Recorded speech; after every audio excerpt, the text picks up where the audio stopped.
We have the power as human beings, as creative aspects of the conscious cosmos, to create heaven on earth. We need to bring the two factions, spirituality and science, together. Advances are made by answering questions.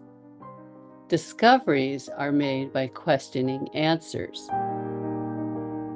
We have four kinds of experiences: sensing, feeling, thinking, and intuition. People accept that we have these experiences.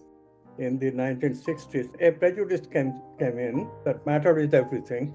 And then people forgot these experiences and started to think, okay, how can matter do thinking? So we talked about ourselves as robots, implying that the experience don't mean anything. Experience have no causal efficacy. Spirituality and science must be integrated. The God model. If there's anything that's outside of mainstream science, surely it's putting God right smack bang center into all of it, isn't it?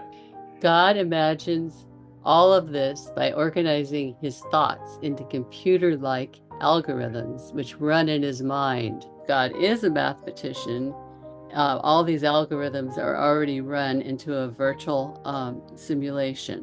We live in a virtual reality, a cosmic simulation that was created by a vast cosmic consciousness known as God, Creator, or the Source. We are sparks of God, and we co-create reality with him, her, it, the consciousness.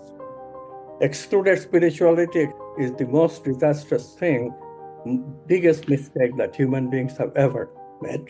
I firmly do believe that God is in everything and is that universal consciousness. I think one of the most powerful things in remembering and being mindful, being attentive of our being, and in order to then be consciously making our choices work for us, it's the concept about the feedback loop, the fact that the reality that we're in is reflecting our present state, our present vibration.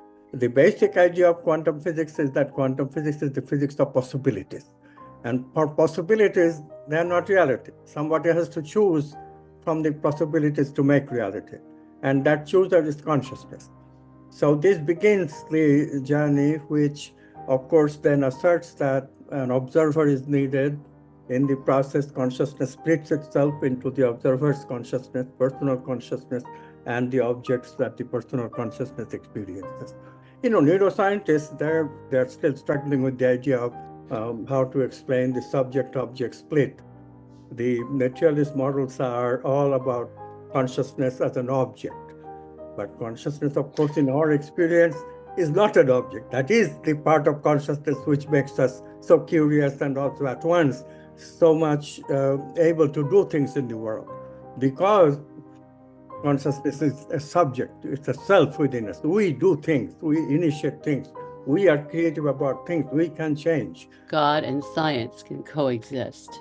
So it's a really nice way to look at spirituality, to have a self-consistent model of reality to explain life and its purpose and what it might be like in the afterlife.